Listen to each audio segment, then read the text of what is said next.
me take your time out to say a special good morning to those of you listening to Classic Radio, those of you in GBN TV. Good morning and welcome to another edition of To The Point. I'm your host, GT. Let me say good morning also to those of you via social media platforms, whether it's the Facebook page, YouTube channels. Good morning to you. Welcome to The Point this morning once again.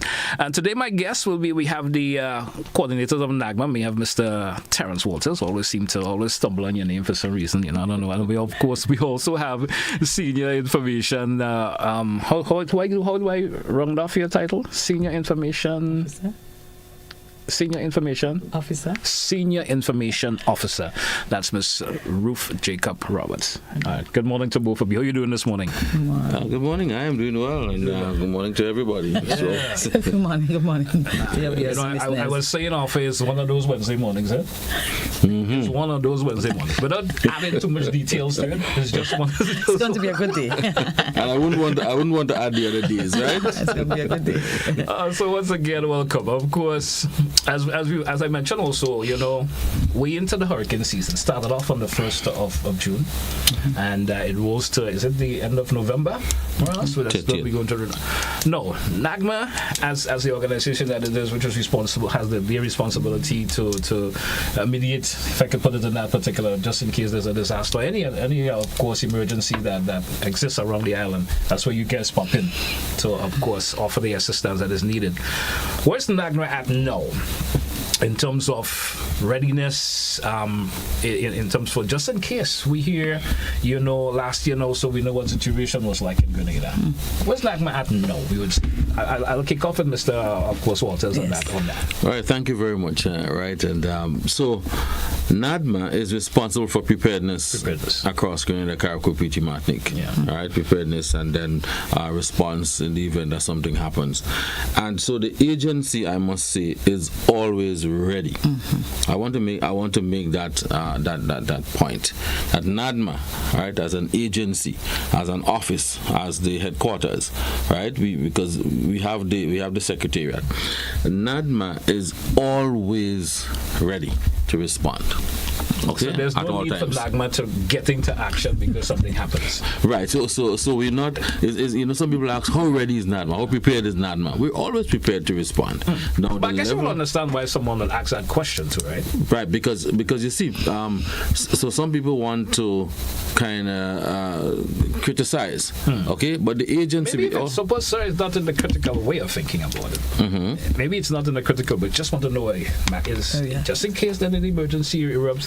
Is NaDMA have the do's and what needs to be done in place just in case there's any issue? I think that's in the context of which I will ask. And maybe other people are thinking of different, right? Yes. Let's leave the negative. Right. So let's leave that in.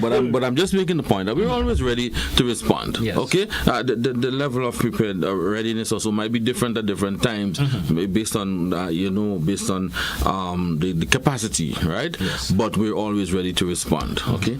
Now, where we are in the hurricane season, we're at the peak of the hurricane season. Yes. Okay, August, September, peak of the hurricane season. And so we've seen 5 named storms so far. The last one we had was Erin, and Erin was a major, all right, major, category 3 and above, major. So the prediction is for around 17 named storms, with about 8 or 9 becoming hurricanes and 3 to 4 major hurricanes. So we've had, out of the 17 that's predicted, we've had 5 named storms. We've had 1 major hurricane. Right. Okay, so here we are at the peak of the hurricane season, and we want the population to continue to be vigilant, to continue to do what is necessary, to continue, not let your guards down, not think, well, okay, we're in August and nothing happened, so we're good. No, this is the peak, and this is the time that we really need to pay attention to what is happening around us. Yes. All right. My next question leads to volunteering of individuals. How is that process going? Are they getting the participation of individuals wanting to volunteer? The shelters and so forth, are they being checked and making sure they are ready just in case again under those circumstances? So, Mr. Roberts, I'll let you talk about volunteers, but let me talk about the shelters. So we do the shelter inspection once per year. Once per year. Okay, that's in the period January to April, and then we release the list of shelters at the end of May. Okay, and so all our shelters have been checked this year. The list has been released, and so if something happens now, we know the list of shelters. We know where the shelters are, and we'll be able to remind the population as to where the shelters are. All right. Okay, so the list is out there. It's made public, so people generally know.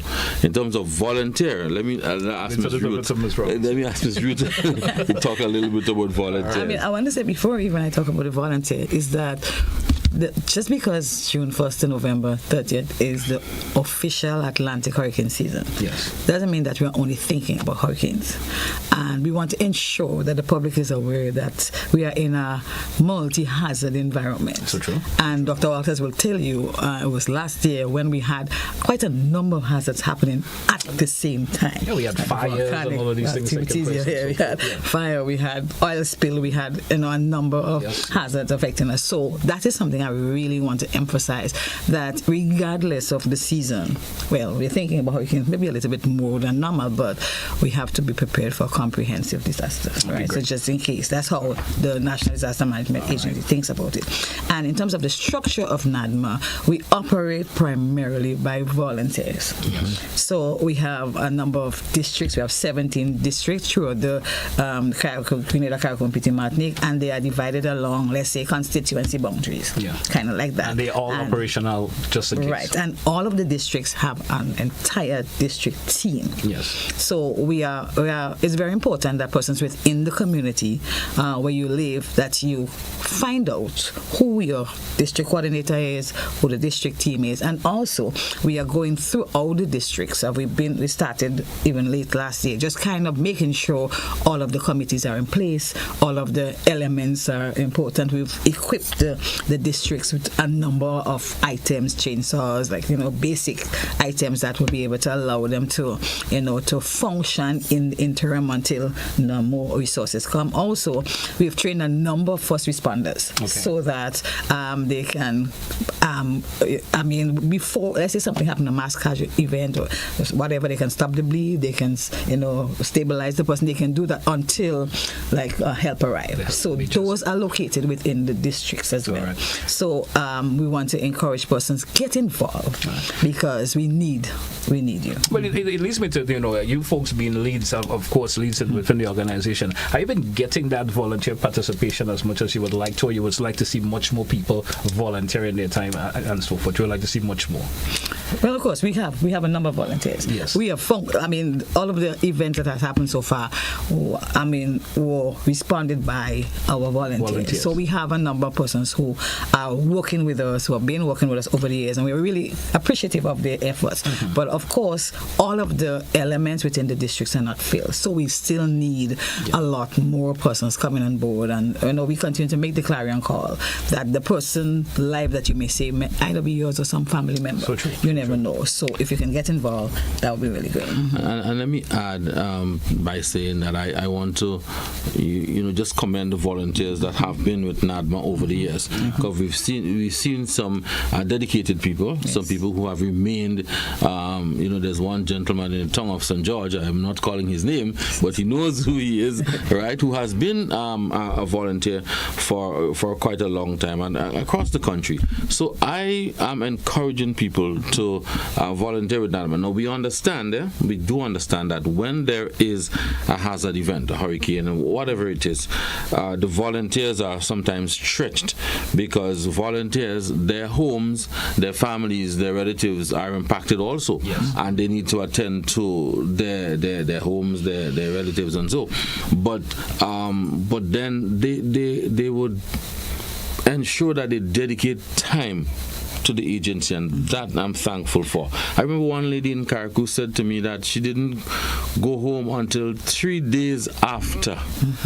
She was in a shelter as shelter manager, and she knew that her house was gone. She knew that her belongings were gone, and she she just stayed at the shelter, and 3 days after she went home to see what, just to see what had remaining. You understand? Just to see what remained, right? So we do have some really dedicated volunteers that we want to appreciate here this morning, but we encourage people to, because again, remember, volunteers come, volunteers go. Some people migrate, some people move, some people say, well, they're not interested again, and so forth. So we always have to continue the recruitment process, continue training, continue ensuring that we have people. And our shelters, interestingly, our shelters, we have 110, and each and that's shelter across the island, Greater Carriacou, Petite Martinique, and each shelter requires about 10 people to function effectively.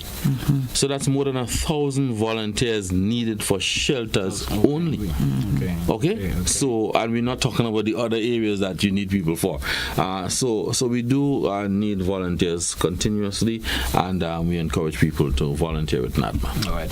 I want you to explain to me, what has NaDMA been up to, sir? I mean, we talk about the shelters that you of course, you always give that check to. What has NaDMA been up to thus far for the year thus far? And you're talking in general. Okay. So, I mean, quite a number of things have happened, right? Quite a number of things have happened with the agency. We started off with the shelter inspection. Yes. All right, which we've completed, and the list is out, and we've done some additional training. Ms. Ruth mentioned the training provided by the U.S. Embassy, Stop the Bleed and CPR. Yes. We've provided that level of training. We've trained our districts in the use of generators and the use of chainsaws. Yes, I think I did notice that via social media where those was happening. Right, and we've done we continue the relief efforts, Carriacou, Petite Martinique. So we have continued up until June, July. Okay, we've been sending up stuff to Carriacou and Petite Martinique, to ensure that the people in Carriacou and Petite Martinique are prepared, are ready, that they have what's necessary. So that was a continuous process. Yes. And then the agency continued to do things to strengthen its capacity in the event that there's a hazard. So one of the things we've done is the emergency communications. Yes. Good. Now that is always a problem. Wherever you go, you find emergency communication. When there's a disaster, you find that there's an issue. And so we've had our challenges with Beryl. So we've had the challenges with Ivan, but then we've had it with Beryl. Beryl, we did make some improvements over the years, but the satellite phones, which we had activated across Canada, Carriacou, Petite Martinique, immediately after Beryl, you could not make contact because the cloud cover was really heavy. And remember, the satellite phones, you must make contact with the satellite. And you need clear conditions. And you need, not 100%, but you need, right. If the cloud cover is too thick, right, it inhibits, right? And so for the night after Beryl, that same night, we could not make communication because the satellite phones did not connect to the satellite. But early next morning, we were able to use the satellite phones. Yes. But what we have done, so we've ensured that we continue with the subscriptions for the satellite phones. All right. Okay. And then we have invested in handheld radios. Okay, I have one here. Ms. Ruth has us, and so we have invested in handheld radios so that our district coordinators, our staff, and we've extended it to our shelters. We'll have the handheld radios so that we can have more effective communication before the event. Now what happened is that you'd have to make calls to tell everybody, and it's time consuming to make phone calls to 10, 15, 20 people to give them information. That's time consuming. I mean, although we have WhatsApp, but so the radios once we make one broadcast, everybody across Grenada, Carriacou, Petite Martinique who's involved will hear that broadcast. And I'm assuming the repeater sites and so forth are in a stable condition also. Right. You've invested into that. So I was getting into that part. I'm leaning ahead of you, I was coming there, right? So we were able to communicate, yes. right? So no longer do we have to, depend on phone calls and so forth. You make a broadcast, everybody hearing that. Yes. Good. And after the event, okay, there may be a challenge because your repeater sites and so may be compromised, whatever may happen, okay, during the event. Yeah. So we're hoping that we will have these emergency comms using the radio after the event. Okay. And if it goes down during the event, that we will be able to get it up really, really quick. Okay. After the event, right? So that's what we're hoping. All right, but we've invested in this handheld radios as emergency communication. We even have the base radios in the vehicles and so we've invested in that, and we are hoping that whenever there's an event again, our emergency communication would be in a much better place. Okay. And can I just add also that in the past you would have had certain number of radios, but it only came into use when an event happens. But now we use the radio on a daily basis. So we've received the training, and sometimes you receive the training but you don't remember. But if you're using it constantly, so we use it to communicate within the staff, within the districts, Carriacou and Petite Martinique. So we are constantly using them. So we have the muscle memory. Yes, so we are familiar with how it works and so on. And that, I think, is a big deal because, sometimes you get the training but you forget, but I really want to. And the radio checks. We do radio checks once a week. Right. Make sure that they are up and running. That's right. We do with our district coordinators or staff, wherever you are across the Grenada, Carriacou, Petite Martinique, every Wednesday. No, it's every other Wednesday, right? We have a radio check in the evening time, so we know where people are, where there are problems, etc., etc. Yeah. All right. We drew for a break. Let's take it. When we come back, we continue the conversation. Stay with us, folks. It's Classic Radio GBN TV. We'll be right back.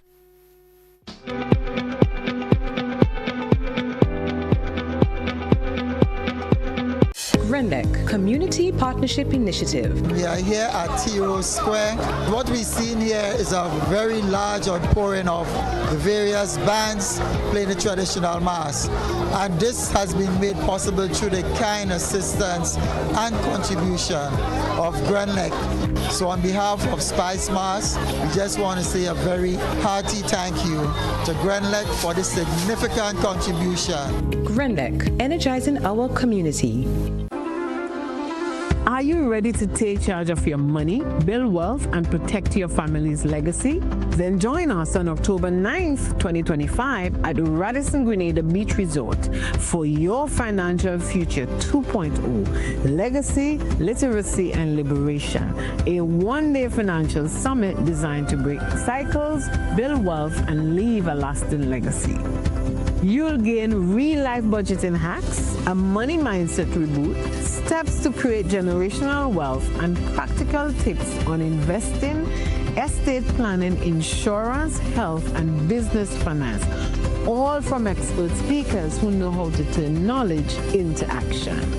With 2 inspirational keynotes, 3 powerful panel discussions, and 6 breakout sessions, you will leave with your personalized action plan for success.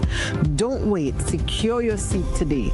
Tickets are EC $350 at disruptiveleadershipconference.com/YFF. Your Financial Future 2.0. Your next chapter starts here. As GBN brings you coverage of this year's Republic Bank CPL, there'll be some adjustments to our programming lineup on Tuesday the 19th right through to Friday the 22nd of August. Transitions will be from 5:05 p.m. GBN TV News will be from 6 p.m. and repeated right after the CPL match. Transitions will be rebroadcast after the GBN News Repeat. GBN, with you anywhere and everywhere with sports coverage.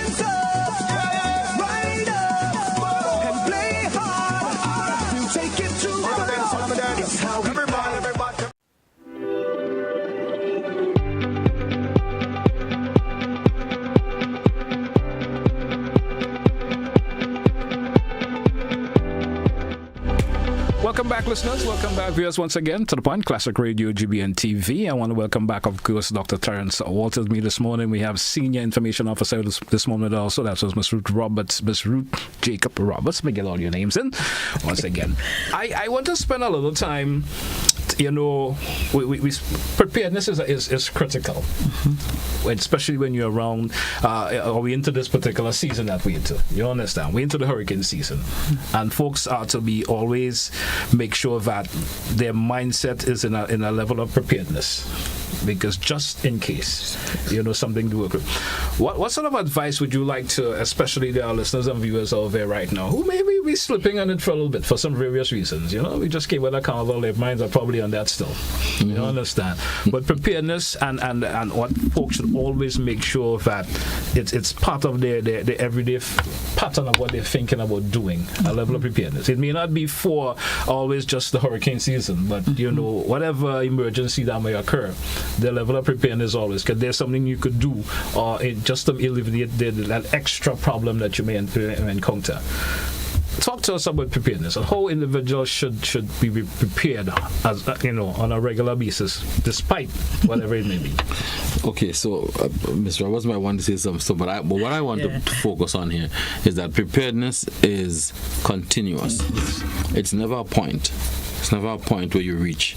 So you could never say, I'm prepared. Yeah. Okay? I am prepared and I'm done. Continue to be prepared. Yes, I continue to be prepared. Right. Okay?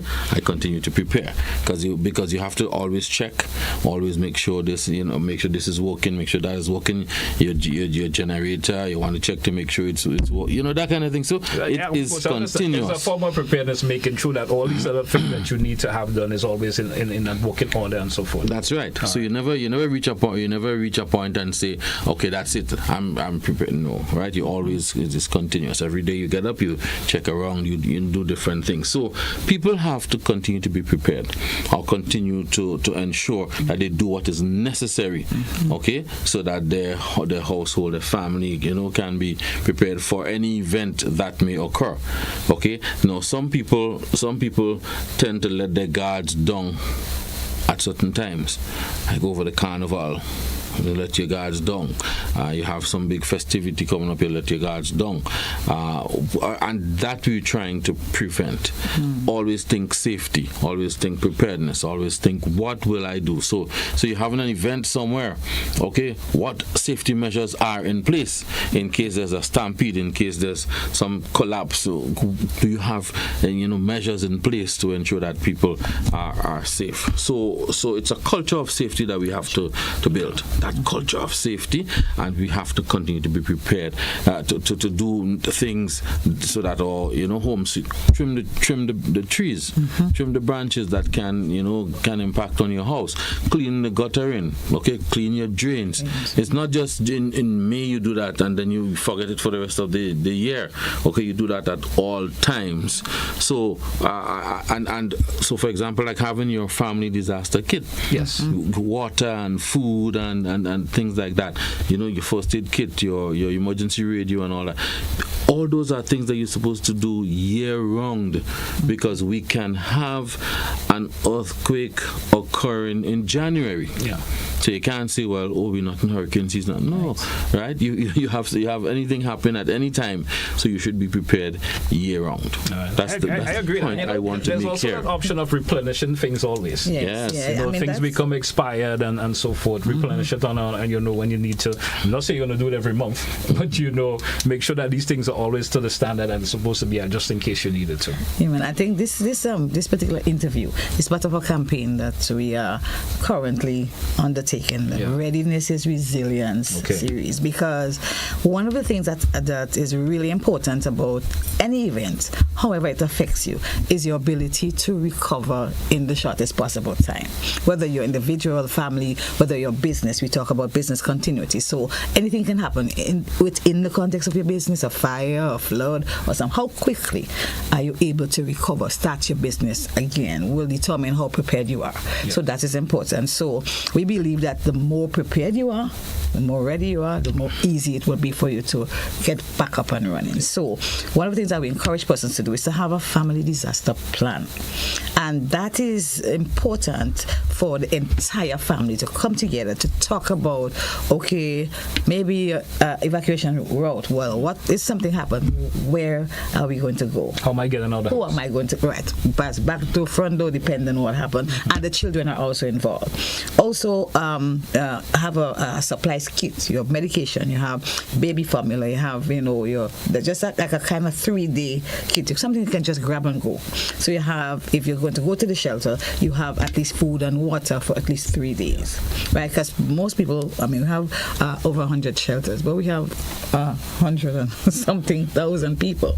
So the shelters are not adequate for everyone.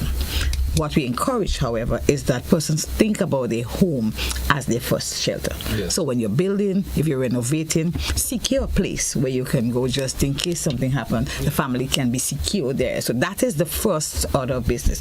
The shelters are basically for persons whose homes are not, are compromised. It's not strong enough to withstand, depending on what the activity is. So that is what the shelters are really about, because we don't have enough shelters for everybody in Grenada. So we encourage the persons in the household to think about your home. Make a bomb shelter, as we call it, a little room, secure place, put some shutters, whatever it is that you need to do to make sure that your home is safe, like you do all that you can do, and what you cannot do, you try to recover as quickly as possible. Do you have insurance? Do you have, as Dr. Walters was saying, you have to have all those things.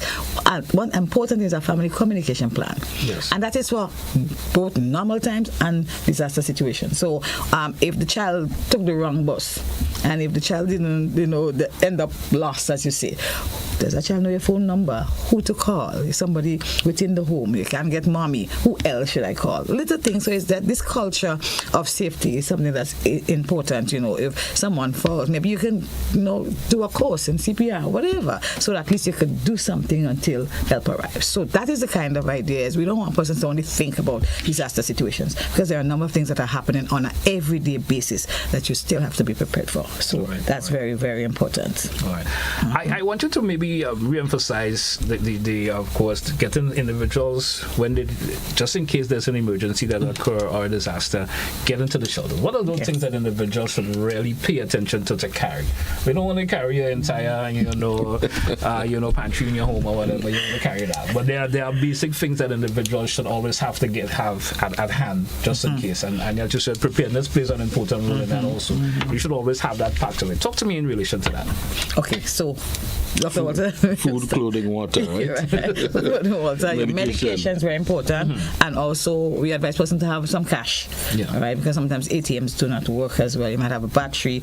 We can have the solar ones, and then if there's no electricity. So you have food, you have water, you have medication, baby formula if you have young children, toys so that to keep the children occupied, and it's like you have like food, like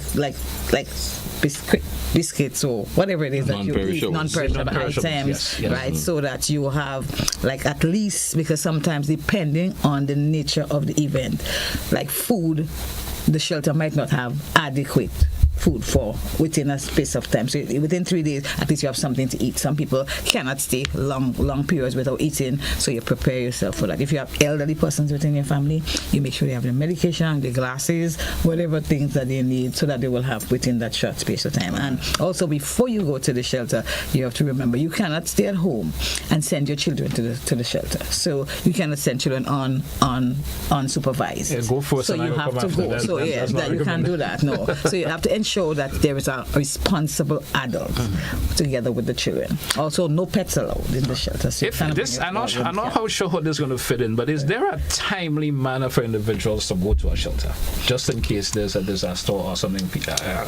Is there a timely manner that individuals should go to a shelter? Well, the government and NaDMA will announce when the shelters will be opened. Yes. Okay. So if for example you expect the event we're talking hurricane. Yes. So expect the hurricane to start probably during the night into the morning or so. You open the shelter the day before, like around midday, to give people enough time to get there. So knowing that your personal home may not be able to withstand. Yes, in case. right. Just because, and like Mrs. Roberts mentioned, your home is your first place of shelter. Yes. And if you think your home will be compromised, then you look for shelter elsewhere with an aunt, a cousin, an uncle, a brother, a sister, somewhere. Okay. And if all of that fail, then you go to the emergency shelter. Okay. So we don't want people to think that the emergency shelter, I should just leave my house and run to the shelter. Right. Okay, because the shelter is my savior. Okay, these emergency shelters are buildings that are used in the event that people need somewhere to go to. So keep that in mind. Okay. So once the government announces that the shelter would be open at 12 or 1 or whatever time, then you can start going to the shelter. Give yourself enough time so that you can get there, get settled, and get acclimatized, like they say, with the conditions.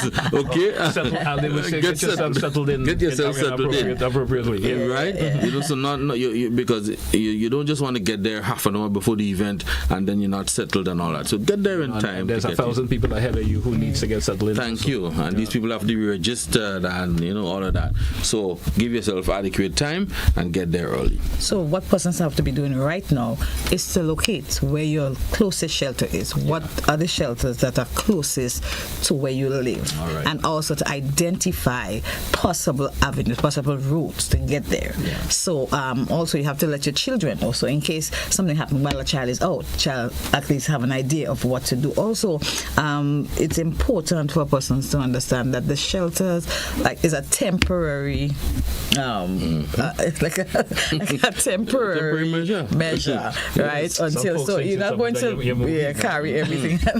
It's not going to be living there. Also, you cannot go there with alcohol. You cannot go there with your dogs and cats, your pets. You cannot go there with your pets. Also, no, you have a problem with domestic violence. You go who fighting because it's a shared space, and depending on the nature of the event, it will be a small shared space. I remember I'm interviewing some people in Carriacou, and she said in that one little room you have about almost 100 people there. So that means you have to share space with a number of people that you do not know, and you don't expect that you go in and say, I don't want that person to touch me, I don't want to be by that person. It's like a temporary shelter, just in case. So you have to know where. Right now you can contact the office, or you can check with your district. If you don't know who your district coordinators are, you can also call 440-8391, 8392, so that we let you know, well, this is where you live.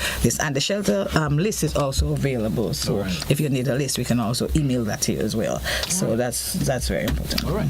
We drew for a break again. Let's take it. When we come back, we get back in another segment.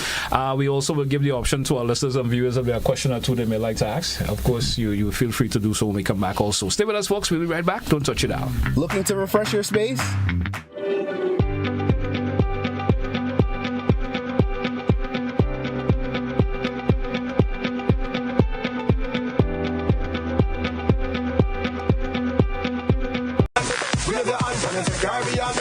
As GBN brings you coverage of this year's Republic Bank CPL, there'll be some adjustments to our programming lineup on Tuesday the 19th, right through to Friday the 22nd of August. Transitions will be from 5:05 p.m. GBN TV News will be from 6 p.m. and repeated right after the CPL match. Transitions will be rebroadcast after the GBN News Repeat. GBN, with you anywhere and everywhere with sports coverage.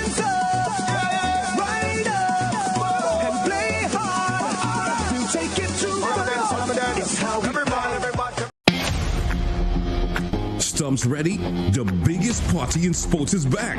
It's Republic Bank CPL 2025. Bowls off August 14th to September 21st. 34 matches, 6 teams, 6 nations. Pure Caribbean cricket frenzy. From big sixes to deadly yorkers, catch every boundary, every wicket, every moment. Live on GBN TV and Classic Radio. This is not just cricket. This is CPL 2025. Don't miss a ball. GBN's broadcast of CPL 2025 is made possible by Republic Bank, Hubbard's, Glen, Echo Blue Limited, Demerara Mutual Life, Answer Coatings, and Flow.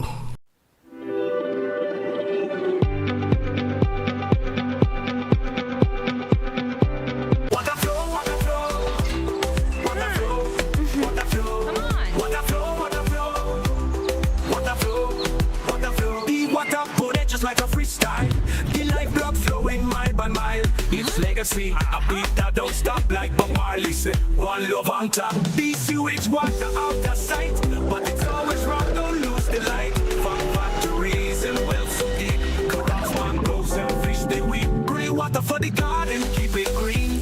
Save the cash and the earth gets clean. We use the water with a mindful mind. It's out of sight, but never far behind. In nature, the answers always flow. Like water running pure, the cycle grows. It renews itself, same drop, same beat. It's all good, man, you got the heat. Water flow, water flow.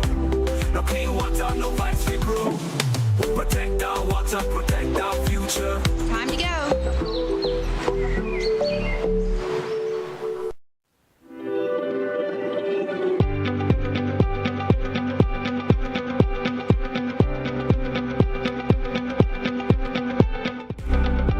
Welcome back once again, listeners. Welcome back, viewers. It's To The Point, Classic Radio GBN TV. Of course, I have Mr. Walters and, of course, Ms. Roberts here with us this morning from NaDMA. And, our conversation this morning, sometimes there's a little bit of humor in the conversation, but it's important information that we're sharing. And sometimes in the manner in how you disseminate, folks get to understand it even more clearer. You'll be too straightforward in it sometimes. So I certainly like the manner in terms of how we are going about this morning. Mr. Walters, I want you to expand a wee bit for me in terms of, we did mention, I did ask you the question before in relation to the things that NaDMA is doing. And NaDMA is doing a lot, but sometimes we tend to see they're not hearing about it enough to know. Tell us about some of the of course, for the things that NaDMA is doing, especially within the various districts around the island and so forth, that folks should familiarize themselves with, just in case an emergency or disaster happens, and then and they need to take certain steps or need the assistance from NaDMA per se.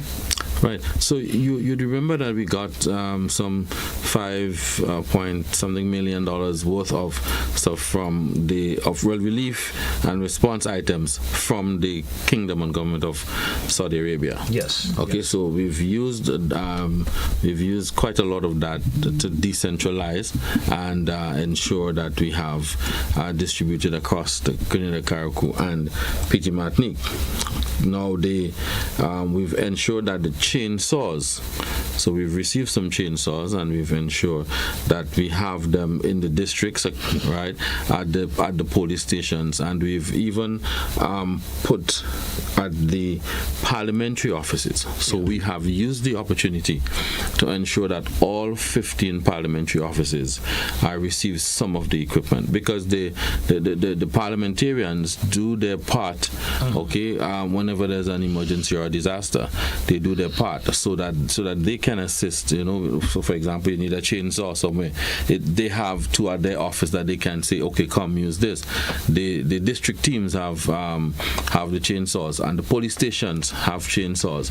So no longer would you have to leave and come down to NaDMA and say, and then, because I can say to you, before the event, we had very little chainsaws. Yes. Okay, so everybody had to come to NaDMA. Now we've decentralized. We've even given the districts, each district, 2 generators. Okay, so the district teams each have 2 generators so that they can use it to power up a building, and in the event that they have, maybe a deep freezer or a freezer, a fridge or whatever for people with medication, and so that they can use it for that. So each district now has 2 generators, and that's including the district in Carriacou, the district in Petite Martinique. So the district coordinators, coordinators have in their possession 2 generators, okay, along with chainsaws and other response items, shovels, towels and boots and hats and different things that they can use. We've given them some construction kits. So we are really happy that we've been able to expand, we've been able to decentralize, and now we have equipment across the country so that people can respond in their own way, because the actual first responders are the people on the ground. Yes, right. We're at the office in Monjaloo, 8 or 10 of us, all right, but the people who are responding are those who are right there in the villages, who have that hands-on in terms of what's taking place. They're right there in the villages. I have a question. I don't know if that Fort pattern ever come to the folks or the organizer or the head of NaDMA, you folks ever thought about that in terms of in every district creating and yes, you talk about the parliamentary offices and so that, but ever the thought ever come to mind that having a particular NaDMA's office in every district where it could be your own? I know that will come at a cost. I understand that it will come at a cost, but there's thought of it. So the individuals may think, well, I don't want to go to a parliamentary office or something. If you get the way I'm leading the conversation with this, but if NaDMA have its own building that they can go to in every district, has a thought ever come across that? Right. So putting it in the parliamentary offices, we know like I'm saying, the parliamentarians. Yes. They play a critical role when something happens. They go out with their teams and the people and you understand, they provide. I'm just thinking of the thought of everyday individual, how their mindset may be to them. Yeah, right. So that the parliamentarians can do their part. However, we have as NaDMA, yes. Okay, we have the National Emergency Operations Center, yes. which is at Monjaloo, and then we have the 5. We have so far 5 district emergency operation centers. One at Black Bay, one at River Sally, one at Pearls, one in Carriacou, and one in PT Martinique. Okay. So these buildings belong to NaDMA, so that's where people can go. So for example, the one at Black Bay, it serves like 3 or 4 districts. So it serves St. George's Northwest, it serves St. John, St. Mark. So these 3 districts would operate out of Black Bay. The one at River Sally, serves St. Patrick East and St. Patrick West. The one at Pearls, it serves the districts in St. Andrew. So that's where you go to get whatever you need to respond. So that's how it is so far. Now we have to build additional district emergency operation centers, but again, the cost. All right. So just let me say, it's not the constituency offices, the parliamentary offices. Yes, right. I mean, sometimes you need a little bit of clarification. Yes. To understand the whole thing. Right. Because we don't want to get it mixed up with the party offices not the party and the parliamentary offices. Because remember, each parliamentarian has an office. Yes. Right, where they function. Each parliamentarian. Right. The party has their offices. Parties. They have their offices elsewhere. We're not putting anything in the party offices, but the parliamentarian. That's understandable. So if for example in Town of St. George, all right, the parliamentarian changes in the next whatever, then that equipment remains at that office. Right. So it does not belong to the parliamentarian, but to the office. Understandable. I think we do have a caller. Our caller may want to share some information with us this morning. Caller, you're live. Good morning. Welcome. Yeah, good morning, welcome. My concern is with regard to, I don't know if you call them coordinators in the different communities. Do we have a system in place in the year 2025 to compensate those persons for their time and effort, for the use of their gas and small expenses? They may buy a drink or they may buy some food for someone at a shelter. And why is it that we always have to look at building so many big buildings for emergency services? There are opportunities that have been utilized in many parts of the world where you can have storage facilities close to your police stations, because the police do respond to emergencies, close to where the community coordinators are, and all you need is a basic pod, a small shipping container, whether it be 20 or 40 feet, and adjust it. That does not cost $30,000. So it shouldn't be so difficult for us to have those facilities to assist in managing whatever those resources are, be it the generator, be it the chainsaw, be it the spade, be it the shovel. So specifically, I mean, going back, let's not lose sight. The person who's coordinating, do we have a system in place now to provide them with some compensation? Because there are other persons who are paid at the head office monthly. Thank you. Thank you, caller. Respond to the caller. So the coordinators are volunteers, and volunteers are volunteers. So once we start paying you, you're no longer volunteering. Yeah. Okay, but just to answer, right? Just to answer what the caller is saying, asking. Yes, we do have a system in place where we can compensate people. Okay, because if you sometimes you use your resources, okay, and or volunteers can be compensated. In terms of the aspect with storage, okay, we've been trying for months, okay, to get some containers to continue the decentralization process. These containers are very expensive, right? First of all, they're expensive, and getting the containers is not as easy as the caller is saying. All right, because we've been waiting for months now to get some containers so we can decentralize, and we can decentralize, and it's a challenge. So maybe someone out there has access to containers can donate some to us. We really appreciate it. We have another caller. Caller live. Good morning. Welcome. Good morning, Mr. Telesford, sir, and good morning to your guest there, Mr. Walters, particularly. This is a repeated question on an annual basis. According to the United Nations Convention on the Rights of Persons with Disabilities, Article 4 spells out crystal clearly the obligations of the state.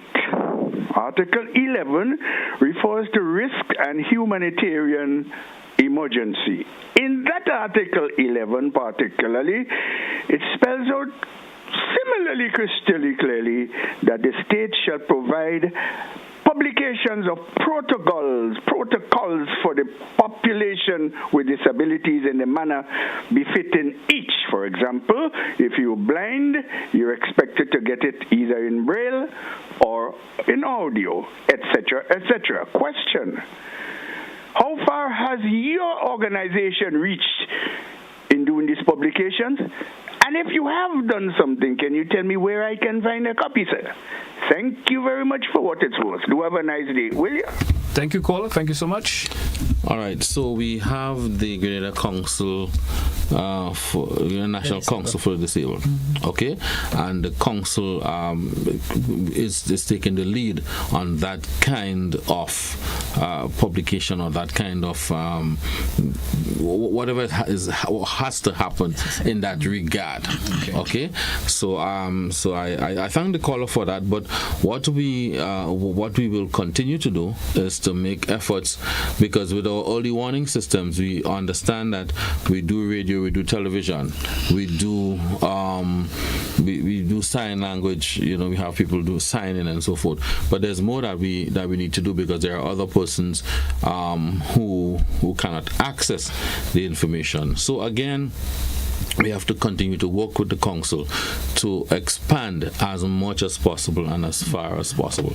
But it's a process. It does take time. Okay. We do have another caller. Caller live. Good morning. Welcome. Good morning, everybody. Good morning. Yes, I work with the council. I volunteered there. They're not responsive. They have dismissed me since then. But anyway, moving forward, where can we get the black barrels for water harvesting, especially after a hurricane when there's no water? Where can we go? What office, where location can we go to get this barrel for water? I agree with Mr. 100%.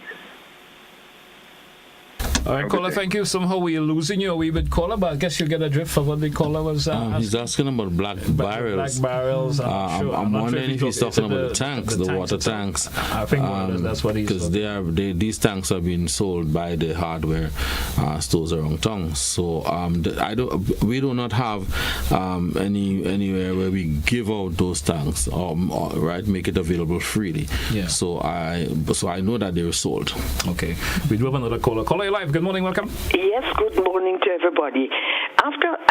During Ivan, we had an experience that where we saw the Governor General, the Prime Minister, the police, everybody ran away, prisoners, everybody ran away, and it was Pekmel. what have we learned from that to assure us that we would not see that kind of situation? I mean, with Beryl was bad enough, but it wasn't in Grenada, on mainland Grenada. So what can you tell us are now in place? I know it was not during your time, but still, what have you learned from that to assure us that that kind of Tecmel situation will never happen again? Thank you. Thank you, caller. Thank you so much. So I cannot say to the caller that situation will never happen again. I will not say that. Now, we are noticing there's climate change. The hazards are becoming more intense. They're becoming more frequent. Okay?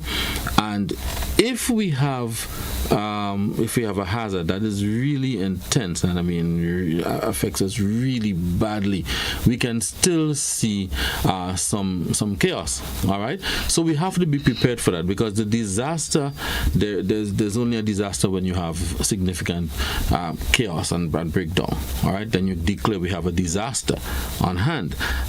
So I cannot say I will not sit here and say to the caller that will never happen again.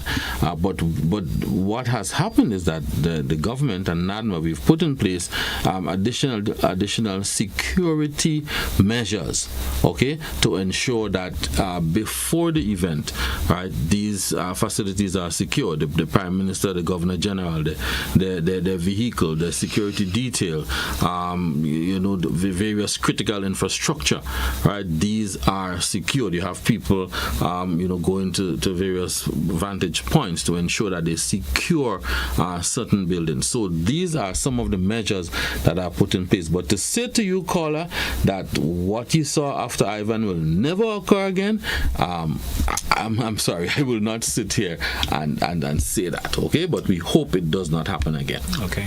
We do have another caller. WhatsApp caller, you're live. Good morning, welcome. Good morning. Thank you. And I thank the folks from NaDMA for highlighting the role of teacher responsibility.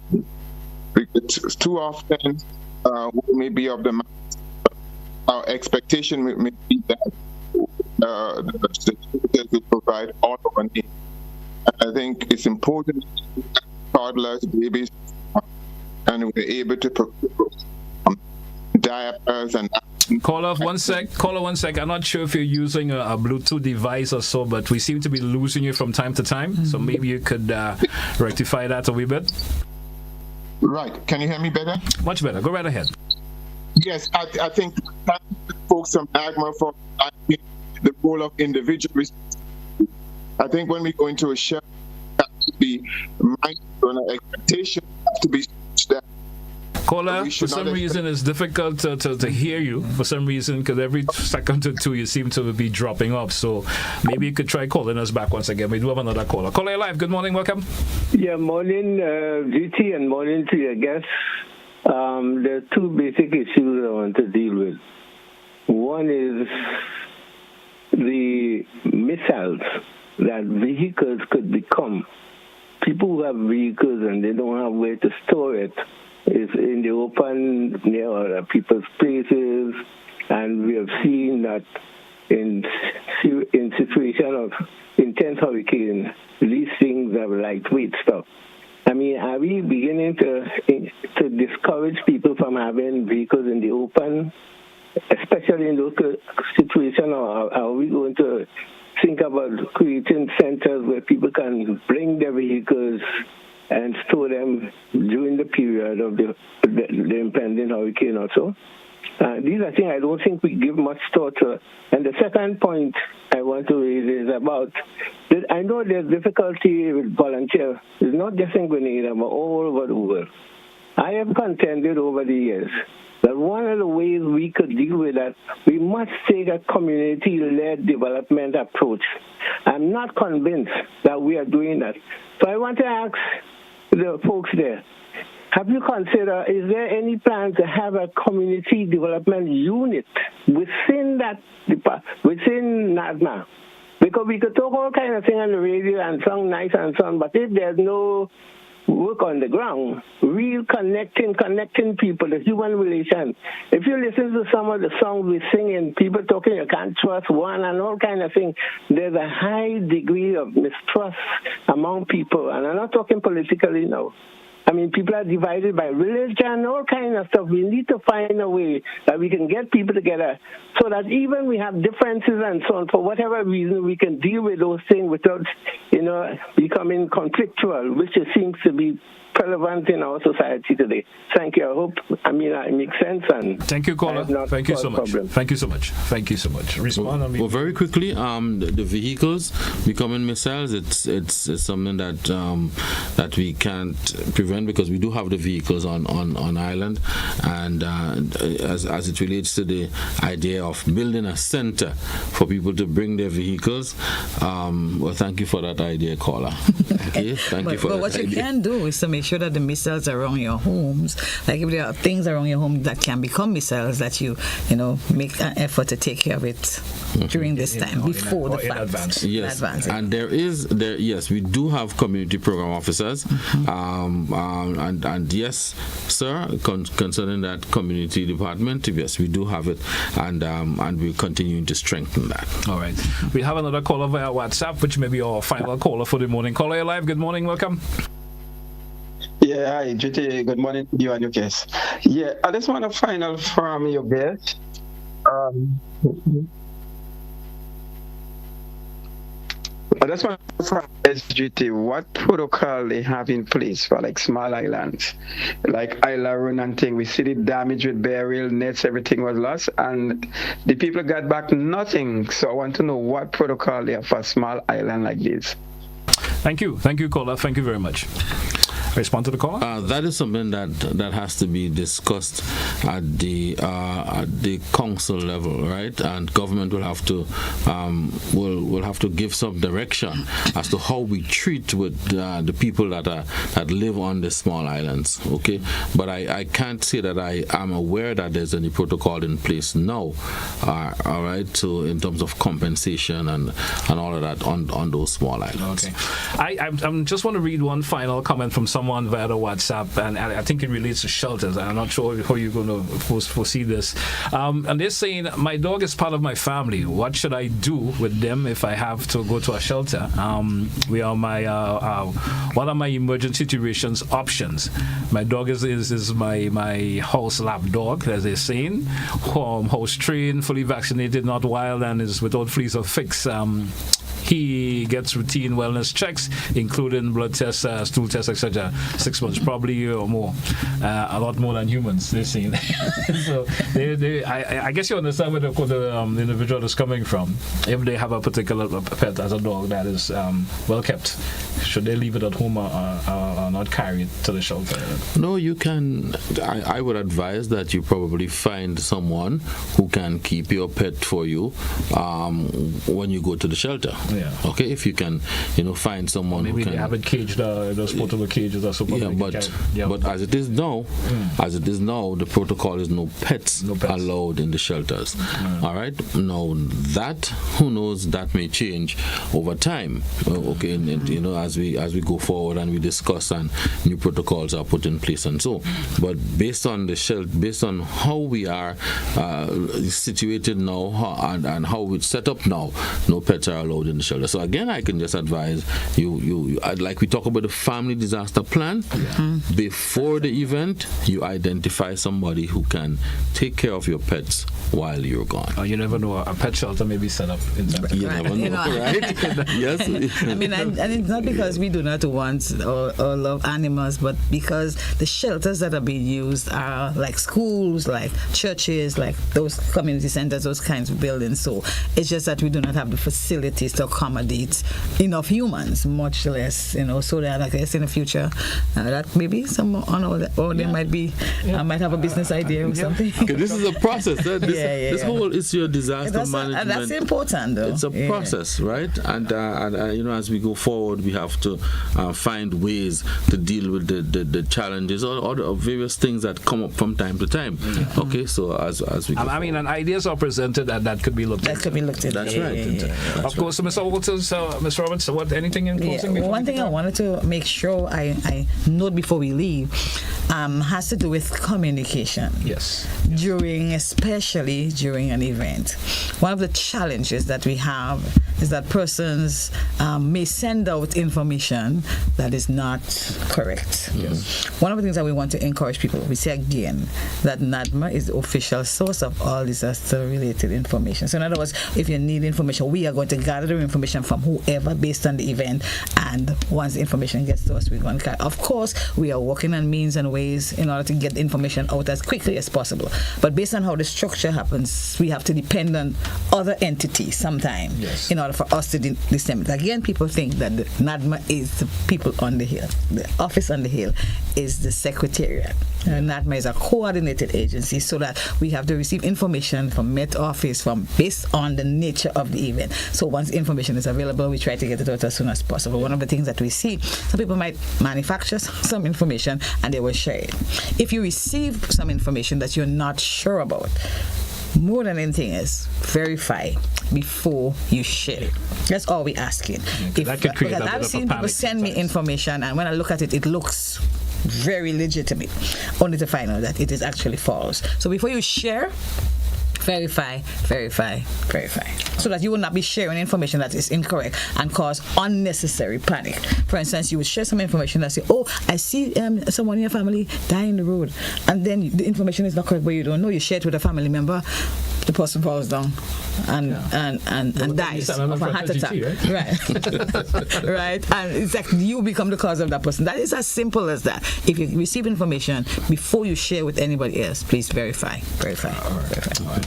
So what else? And but just to add here that I would like us to continue these conversations, because there's so much more that we need to talk about, to engage people. People have questions, and people have the concerns, and they would like those cleared up and so forth. So I'd like to continue this conversation with you as often as we can, but just to let the people of Grenada know, Carriacou, Petite Martinique know that the agency NaDMA, all right, we continue our preparedness.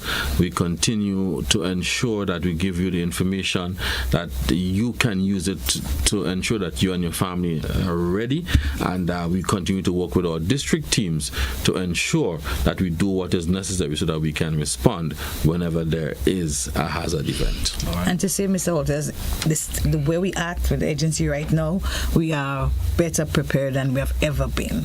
So we put in training, equipment, everything in place to ensure that we are better. We never get to a place where we have everything together. We wouldn't get to a level of perfection. Yeah, but we are at the point where we have a lot of what we did not have in the past. So that is a big deal. So we want the public to know that we are working on their behalf. And I'm sure information of that nature, the listeners and viewers are happy to hear that.